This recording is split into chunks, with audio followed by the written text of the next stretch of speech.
السلام عليكم ورحمة الله وبركاته. الحمد لله وحده والصلاة والسلام على من لا نبي بعده. الحمد لله رب العالمين والصلاة والسلام على سيد الأنبياء وإمام المرسلين وعلى آله وأصحابه ومن تبعهم بإحسان إلى يوم الدين. قال تعالى بعد أعوذ بالله من الشيطان الرجيم بسم الله الرحمن الرحيم وإن تعدوا نعمة الله لا تحصوها. وقال تعالى لقد من الله على المؤمنين إذ بعث فيهم رسولا من أنفسهم يتلو عليهم آياته ويزكيهم ويعلمهم الكتاب والحكمة وإن كانوا من قبل لفي ضلال مبين. وقال النبي صلى الله عليه وسلم أنا السيد ولد آدم يوم القيامة ولا فخر.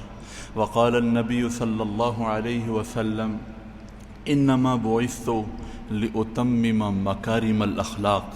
وقال النبي صلى الله عليه وسلم إنما بعثت معلما أو كما قال صلی اللہ علیہ وسلم.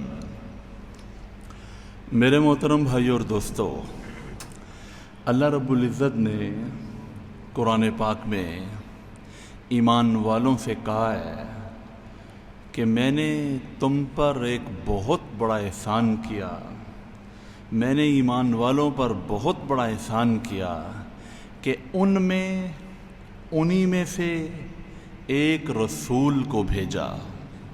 وہ رسول یعلمہم الکتاب، ان کو کتاب سکھاتے ہیں، اور وہ یزکیہم، ان کو پاک کرتے ہیں، ان کا تزکیہ کرتے ہیں. وَإِن كَانُوا مِن قَبْلُ لَفِي ضَلَالٍ مُبِينٍ. حضور صلی اللہ علیہ وسلم سے پہلے یہ لوگ سری گمراہی کے اندر پڑے ہوئے تھے. اللہ تعالیٰ کی بے شمار نعمتیں، اتنی بڑی بڑی نعمتیں ہیں کہ ایک ایک نعمت ایسی ہے کہ اس کا شکر نہیں ادا کیا جا سکتا. بے شمار نعمتیں، لیکن کسی نعمت پر اللہ نے یہ نہیں فرمایا کہ میں نے تم پر احسان کیا. آنکھیں اللہ کی نعمت، آنکھیں نہ ہوں تو بندہ اندھا ہوتا ہے. کان اللہ کی نعمت، سماعت نہ ہو تو انسان گونگا ہوتا ہے، سن نہیں سکتا. ہاتھ اللہ کی نعمت، ہاتھ نہ ہو تو انسان کتنے کام ہیں جو دوسروں کا محتاج ہو کے رہ جاتا ہے. پاؤں اللہ کی نعمت، نہ ہو انسان لنگڑا. کھانا اللہ کی نعمت، نہ ملے انسان بھوکا. پانی اللہ کی نعمت، نہ ملے انسان پیاسا. مال اللہ کی نعمت، نہ ہو انسان فقیر غریب. صحت اللہ کی نعمت، نہ ہو انسان بیمار لاچار. زندگی اللہ کی نعمت، نہ ہو زندگی نہیں انسان مردہ. کتنی بے شمار نعمتیں ہیں، بے شمار نعمتیں. ہر سانس اللہ کی نعمت، ہر نظر اللہ کی نعمت. آپ اپنے باپ کو دیکھ رہے ہیں، آپ کے والد صاحب آپ کو نظر آ رہے ہیں، یہ اللہ کی نعمت. ماں نظر آ رہی ہے، اللہ کی نعمت. آپ کے دوست نظر آ رہے ہیں، اللہ کی نعمت. قرآن کھول کے دیکھتے ہیں، آپ کو قرآن نظر آ رہا ہے، یہ اللہ کی نعمت. آپ کو رنگوں کی تمیز آپ کی بصارت کی وجہ سے ہو رہی ہے، یہ اللہ کی نعمت. آپ کا ایک ایک لفظ جو آپ اپنی زبان سے نکال رہے ہیں، اللہ کی نعمت. آپ کا ایک ایک سانس اللہ کی نعمت. آپ کا ایک ایک قدم اللہ کی نعمت. آپ کی ایک ایک حرکت اللہ کی نعمت. ہر صبح بیدار ہونا اللہ کی کتنی بڑی نعمت ہے. رات کو سکون سے سو جانا اللہ کی کتنی بڑی نعمت ہے. والدین کتنی بڑی نعمت. اولاد کتنی بڑی نعمت. اولاد کو دیکھ دیکھ کے خوش ہونا کتنی بڑی نعمت. اولاد کے ہاں اولاد ہو جانا کتنی بڑی نعمت. نعمتیں ہی نعمتیں ہیں. اللہ کی قسم ہم اللہ کی نعمتوں میں ڈوبے ہوئے ہیں.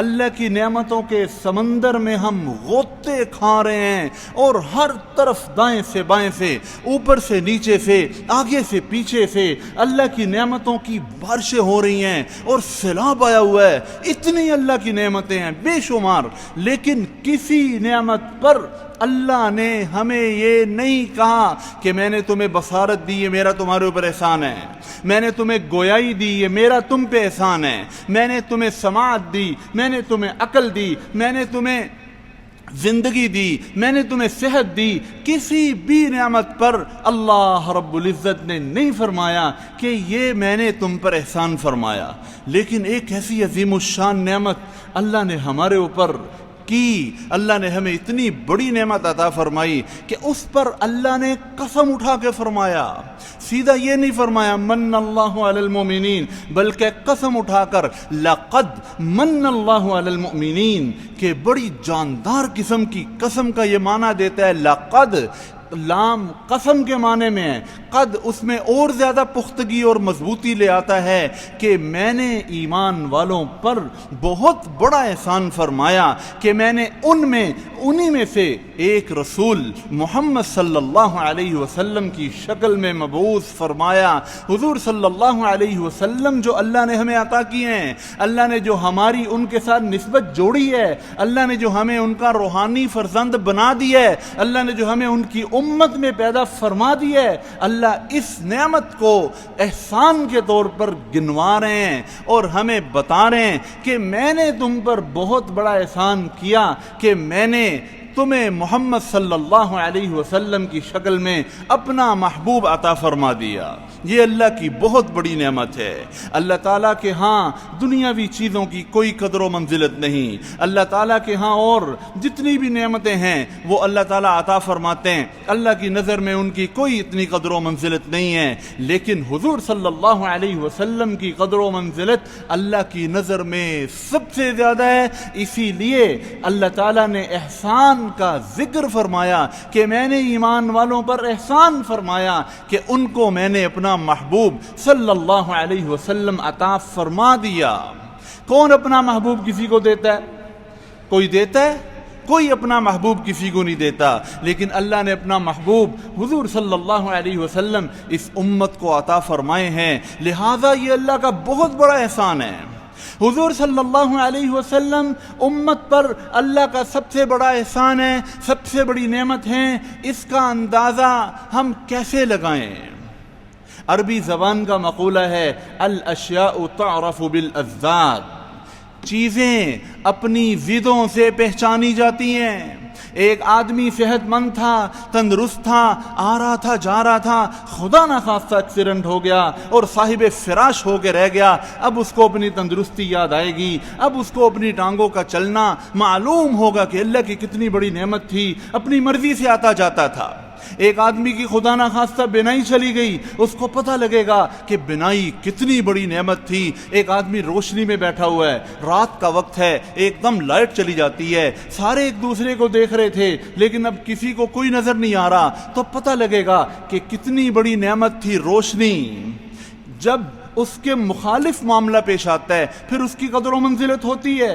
ایک آدمی مالدار تھا، خدا نخواستہ ایسے حالات آ گئے، غریب ہو گیا، اب وہ مالداری کو یاد کرتا ہے کہ میرے پاس پیسہ تھا، میں اپنی ضروریات کو پورا کرتا تھا۔ تو انسان کو جب جس حالت میں ہو اس حالت کے مخالف اور برعکس حالت پیش آ جائے تو اس کو پہلی والی حالت یاد آتی ہے۔ اس کو کہتے ہیں کہ چیزیں اپنی ضدوں سے پہچانی جاتی ہے۔ کسی بھی چیز کی قدر و منزلت آپ کو اس وقت پتہ لگتی ہے جب وہ آپ کے ہاتھوں سے نکل جاتی ہے، پھر پتہ لگتا ہے کہ اوہو کتنی بڑی نعمت تھی جس کی میں بے قدری کر رہا تھا۔ حضور صلی اللہ علیہ وسلم کی آمد سے پہلے کے زمانے کو دیکھیں اور حضور صلی اللہ علیہ وسلم کی آمد سے بعد کے زمانے کو دیکھیں تو آپ کو پتہ لگ جائے گا کہ حضور صلی اللہ علیہ وسلم کتنی بڑی اللہ کی نعمت ہیں، کتنا بڑا اللہ کا احسان ہے۔ اور تو اور جب تک حضور صلی اللہ علیہ وسلم دنیا میں تشریف نہیں لائے تھے، اللہ کو اللہ ماننے کے لیے کوئی تیار نہیں تھی۔ اللہ کو خالق اور مالک اور رازق اور کرتا دھرتا ماننے کے لیے کوئی تیار نہیں تھا۔ جہالت کا یہ عالم تھا، جہالت کا یہ عالم تھا۔ اپنی ہاتھوں سے بتوں کو تراش کر ان بتوں کو بیچا جاتا تھا، بولیاں لگتی تھیں، خریدا جاتا تھا۔ یہ 10 روپے کا خدا ہے، بتوں کا، خداؤں کا بازار لگا ہوا ہے، خداؤں کا بازار۔ خداؤں کی دکانیں، یہ 10 روپے کا، یہ 20 روپے کا، یہ 50 روپے کا، یہ لکڑی کا ہے، یہ سونے کا ہے، یہ چاندی کا ہے، یہ پیتل کا ہے، یہ لوہے کا ہے، ان کی بولیاں لگتی تھیں، اور پھر ان خداؤں کو اپنے ہاتھوں سے بنا کر ان کا مقصد بھی طے کیا جاتا تھا، یہ خدا خرید لو تمہارے ہاں اولاد ہوگی، یہ خدا خرید لو تمہیں پریشانیوں سے نجات دے گا، یہ خدا خرید لو تمہاری فصلوں پر بارش وقت پر اس کی وجہ سے نازل ہوگی، یہ خرید لو تمہارے یہ مسائل حل ہو جائیں گے۔ ان کے مقاصد بھی خود طے کیے ہوئے تھے۔ اتنی جہالت اور خانہ کعبہ جس کو حضرت خلیل اللہ علیہ السلام نے راتوں کو اللہ سے رو رو کے دعائیں مانگی تھی اس کی آبادی کے لیے، اس خانہ کعبہ میں 360 بت سجائے ہوئے تھے۔ اللہ کی وحدانیت کی نشانی خانہ کعبہ، اس میں 360 بت سجائے ہوئے تھے، اور ان کے الگ الگ مقاصد طے کیے ہوئے تھے، اور خانہ کعبہ کا مرد عورت ننگے ہو کے طواف کرتے تھے اور سمجھتے تھے کہ یہ تقرب الہی کا ذریعہ ہے۔ اتنی جہالت تھی۔ اس خانہ کعبہ میں 360 بت حضور صلی اللہ علیہ وسلم کی شکل میں اللہ تعالیٰ نے امت پر احسان فرمایا۔ آپ صلی اللہ علیہ وسلم نے آ کے امت کو سمجھایا کہ منگتے سارے ہیں، دینے والا صرف ایک ہے، رازق صرف ایک ہے، باقی سب مرزوق ہیں، خالق صرف ایک ہے، باقی سب مخلوق ہیں، بگڑیاں بنانے والا صرف ایک ہے، باقی سب عاجز و لاچار ہیں، سب کے سب محتاج ہیں، صرف اور صرف ایک داتا ہے، ایک دینے والا ہے، ایک تمہارے کام بنانے والا ہے۔ تمہاری عزتیں اس کے ہاتھ میں، تمہاری خوشیاں اس کے ہاتھ میں، تمہارے سارے کے سارے کاموں کا بننا اور بگڑنا وہ ایک اللہ وحدہ لا شریک لہ کے ہاتھ میں ہے۔ اللہ کی پہچان حضور صلی اللہ علیہ وسلم نے کروائی ہے۔ خالق اور مالک کی پہچان اللہ نے، رسول اللہ صلی اللہ علیہ وسلم نے کروائی ہے، تو کتنی بڑی نعمت ہے۔ صحابہ رضی اللہ تعالیٰ عنہم فرماتے ہیں زمانہ جاہلیت میں ہمارا حال یہ تھا کہ کھڑے جانور کے گوشت کو ہم کاٹ لیا کرتے تھے۔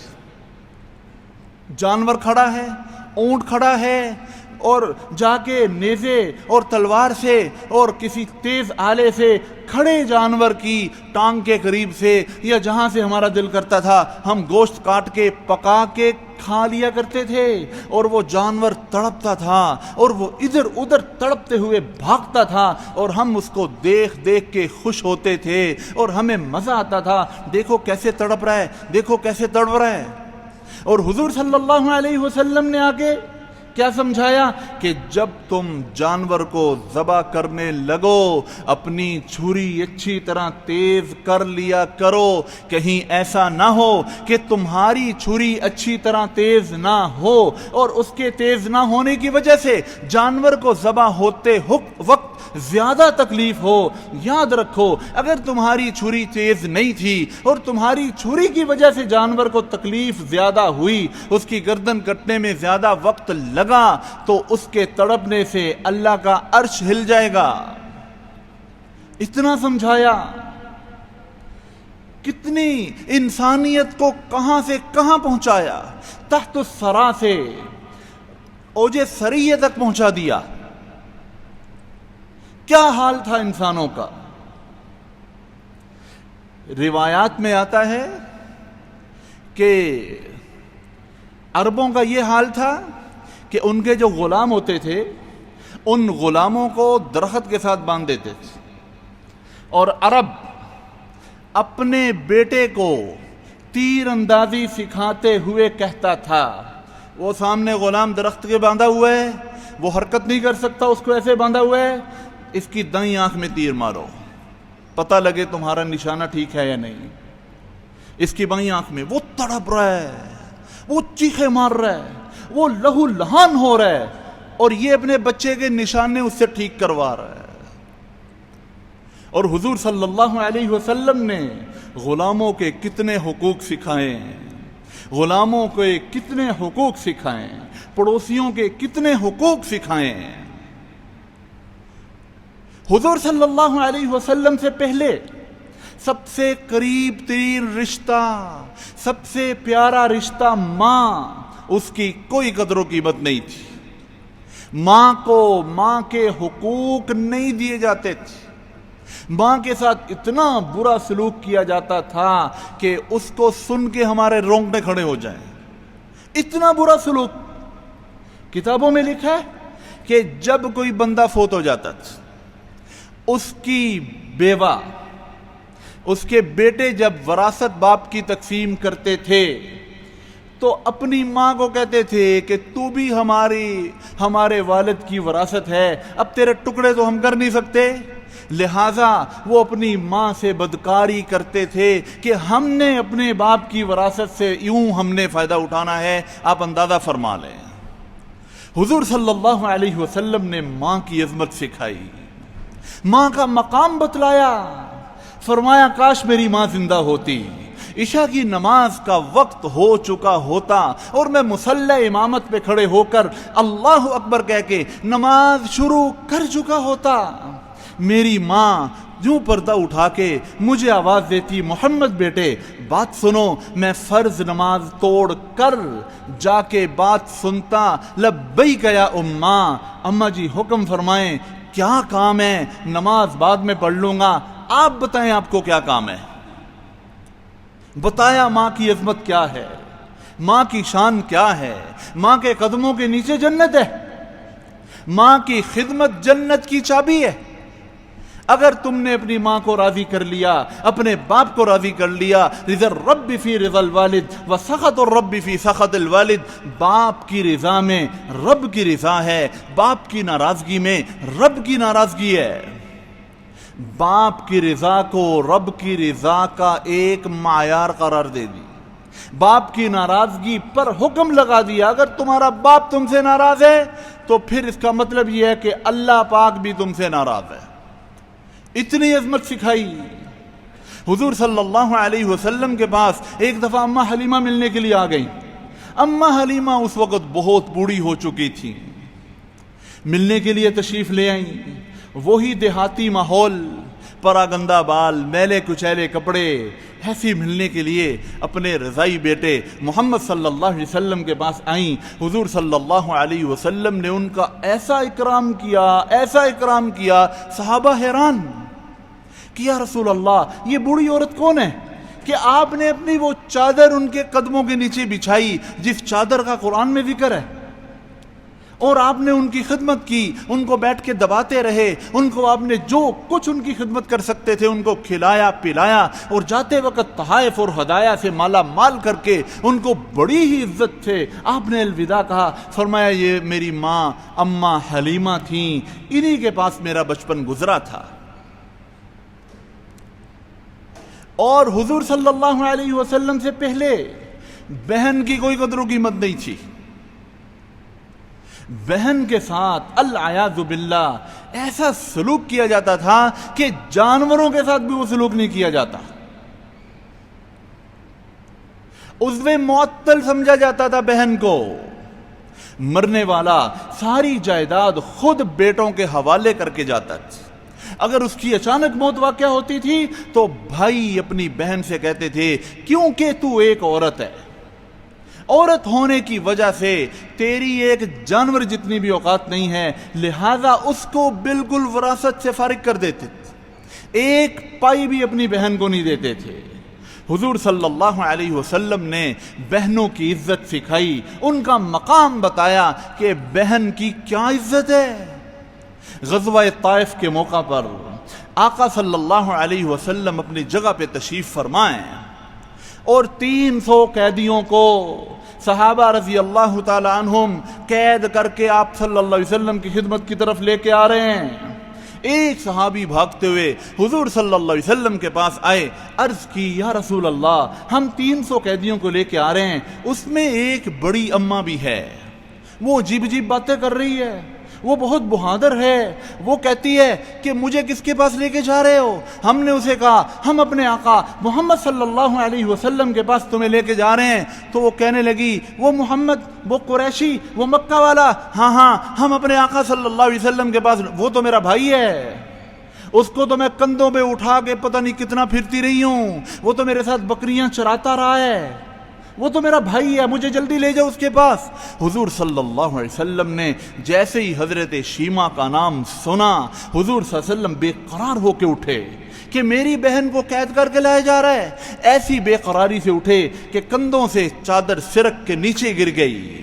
میری بہن شیمہ فوراً اپنی چادر دی کہ جاؤ جا کے میری بہن کے سر کو ڈھانپ دو، اس کی ہتھکڑیاں کھول دو، پورے اعزاز و اکرام کے ساتھ اس کو لے کے آؤ، اس کو اور اس کے قبیلے والے 300 بندے جو تم نے گرفتار کیے ہیں، قید کر کے لائے ہو، سب کو آزاد کر دو۔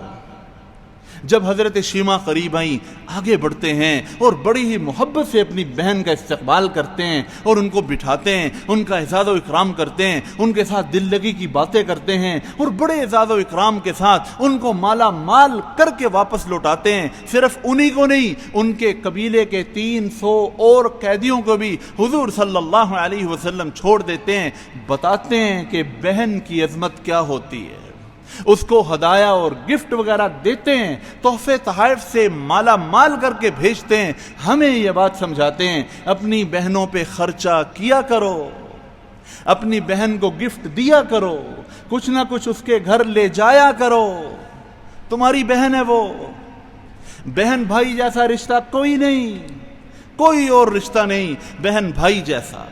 حجاج بن یوسف کے دربار کے اندر ایک عورت آئی اور 3 آدمی تھے جن کو قید کر کے لایا گیا تھا، جن کو گرفتار کر کے لایا گیا تھا۔ وہ 3 آدمی، عورت پہنچ گئی روتی ہوئی اور کہتی ہے یہ تینوں میرے رشتہ دار ہیں، آپ ان کو چھوڑ دو۔ حجاج بن یوسف، اس کو ایک شرارت سوجی۔ حجاج بن یوسف نے کہا اچھا یہ تمہارا کیا لگتا ہے؟ اس نے کہا یہ میرا خامند ہے۔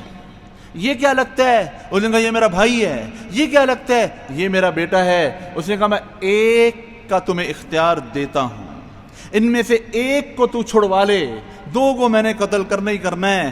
اس نے اپنے بھائی پہ ہاتھ رکھا کہ میرے بھائی کو چھوڑ دو۔ حجاج بن یوسف نے حیران ہو کے پوچھا کہ یہ تو نے کیا کیا؟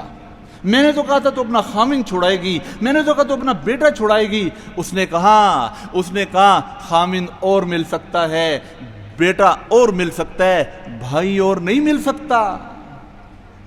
جس ماں نے میرے بھائی کو جنا تھا وہ قبر میں پہنچ چکی ہے، اب بھائی اور نہیں مل سکتا، لہذا بھائی کو چھوڑ دو۔ اس نے کہا تو نے کیا ہی بات کر دی، تیرے حسن اختیار کی وجہ سے ان تینوں کو چھوڑتا ہوں، جا تینوں کو لے جا۔ نہ بھائی اور مل سکتا ہے، نہ بہن اور مل سکتی ہے، ان کی قدر کرو، ان کی قدر کرو، حضور صلی اللہ علیہ وسلم نے سکھائی ہے۔ اور حضور صلی اللہ علیہ وسلم سے پہلے بیٹی کے ساتھ کیا سلوک ہوتا تھا انسان سوچ نہیں سکتا، ایسا برا سلوک بیٹیوں کے ساتھ کیا جاتا تھا۔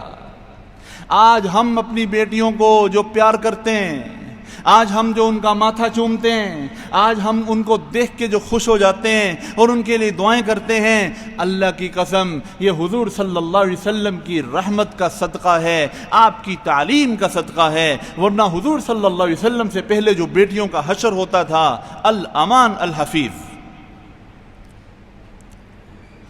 صرف حضرت فاطمہ رضی اللہ تعالی عنہا واحد ایسی شخصیت ہیں کہ جو جب آتی تھیں حضور صلی اللہ علیہ وسلم اپنی اس بیٹی کے لیے کھڑے ہو جاتے تھے، ان کی دستک سے پہچان جاتے تھے کہ بیٹی آئی ہے، فوراً آگے بڑھ کے دروازہ کھولتے تھے۔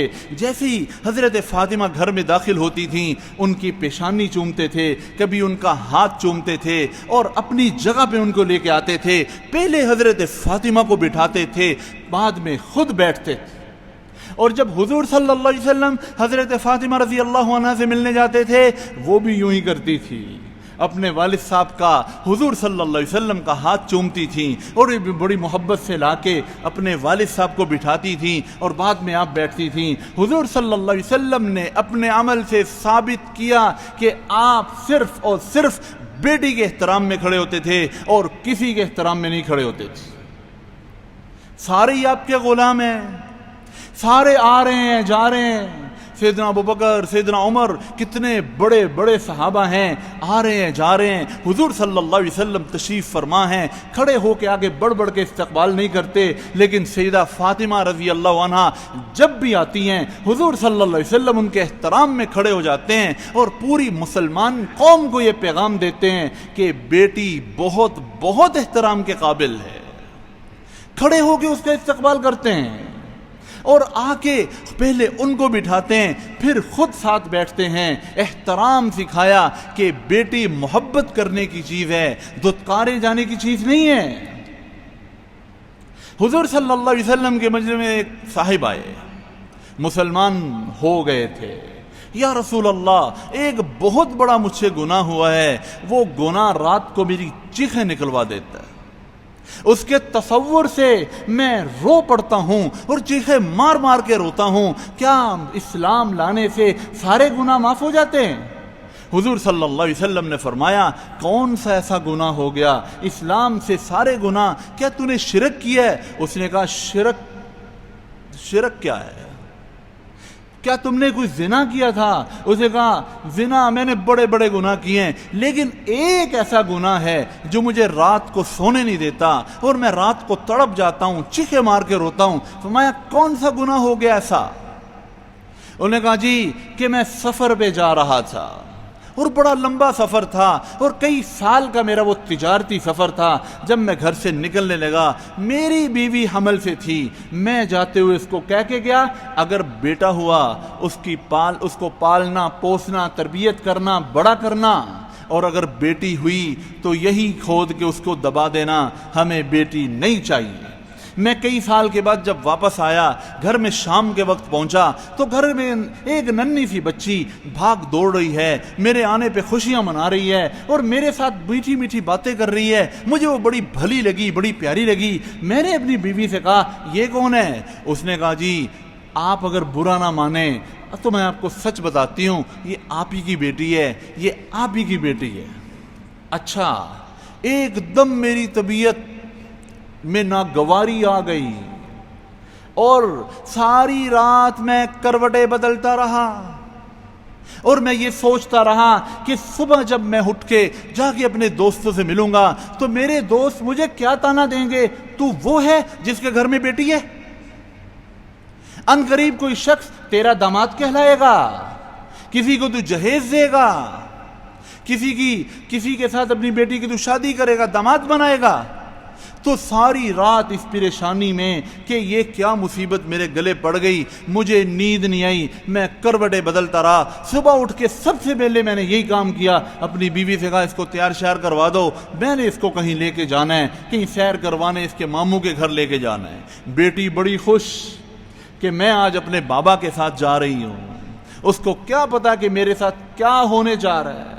وہ اپنے باپ کے ساتھ انگلی پکڑ کے جا رہی ہے، وہ کہتے ہیں جی کہ میں نے یا رسول اللہ رسی بھی لے لی اور ایک کدال ہاتھ میں لے لی اور ایک ہاتھ سے بیٹی کا ہاتھ پکڑ لیا اور اس کو میں کھینچتا ہوا لے کے جا رہا ہوں، میں تیز چل رہا ہوں، اس معصوم سے اتنی تیز چلا نہیں جا رہا، اس کے پاؤں میں زخم آ گیا، بابا میرے پاؤں زخمی ہو رہے ہیں، مجھے کوئی رحم نہیں آیا، میں اس کو کھینچتا ہوا لے گیا، اس کو بھگاتا ہوا بہت دور لے گیا اور ایک جگہ جہاں کوئی نہیں دیکھ رہا تھا وہاں جا کے میں نے کھدائی شروع کر دی۔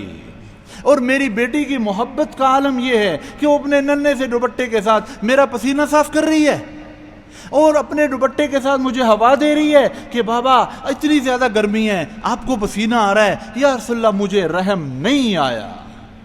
اور پھر جب میں نے گڑھا کھود دیا تو میں نے اس کو سر کے بالوں سے پکڑ کے یوں گھڑے کے اندر پٹخا۔ اس نے کہا بابا یہ کیا کر رہے ہیں آپ تو مجھے ماموں کے گھر لے کے جا رہے تھے، آپ تو مجھے سیر کروانے کے لیے جا رہے تھے، آپ مجھے یہاں کیوں دبا رہے ہیں؟ مجھے کوئی رحم نہیں آیا۔ اس نے ننھے ننھے ہاتھ باہر نکالے کہ مجھے باہر نکالو، میں نے زور سے اس کے ہاتھوں پہ تھپڑ مارے، اس کی بے بسی دیکھنے کے لائق تھی۔ پھر میں نے اس کے اوپر مٹی ڈالنا شروع کی اور وہ چیختی رہی، چلاتی رہی، میں نے اس کو زندہ درگور کر دیا۔ اب جب آپ پر ایمان لایا ہوں اب پتہ لگا ہے کہ بیٹیاں تو سینے سے لگا کے رکھنے کے قابل ہوتی ہیں، بیٹیاں تو آنکھوں کی ٹھنڈک ہوتی ہیں۔ میں نے کیا کیا یا رسول اللہ؟ جب میں یہ سنتا ہوں، یہ سوچتا ہوں جب مجھے اس کی چیخیں سنائی دیتی ہیں میں خود چیخیں مار کے روتا ہوں، کیا میرا یہ گناہ معاف ہو جائے گا؟ حضور صلی اللہ علیہ وسلم بھی رو رہے ہیں، مجلس میں جتنے بھی صحابہ ہیں رو رو کے سب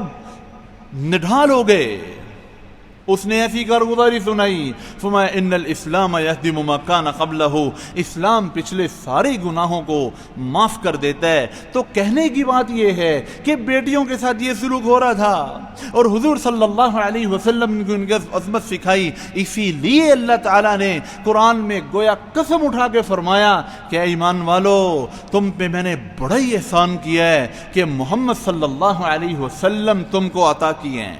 یہ آقا صلی اللہ علیہ وسلم کی آمد کا مہینہ ہے، یہ تجدید عہد کا مہینہ ہے کہ اللہ جس مقصد کے لیے تو نے حضور صلی اللہ علیہ وسلم کو بھیجا تھا کہ ہماری اصلاح فرمائیں، اور انہوں نے ہماری تربیت فرمائی، ہمیں پورا روشن دین عطا فرمایا، صراط مستقیم پورا واضح ہمیں عطا فرمایا۔ یا اللہ ہمیں حضور صلی اللہ علیہ وسلم کے نقش قدم پہ چلنے کی توفیق عطا فرما، آپ کی بعثت کے مقصد پہ ہمیں آنے کی توفیق عطا فرما۔ وآخر دعوانا ان الحمد للہ رب العالمین۔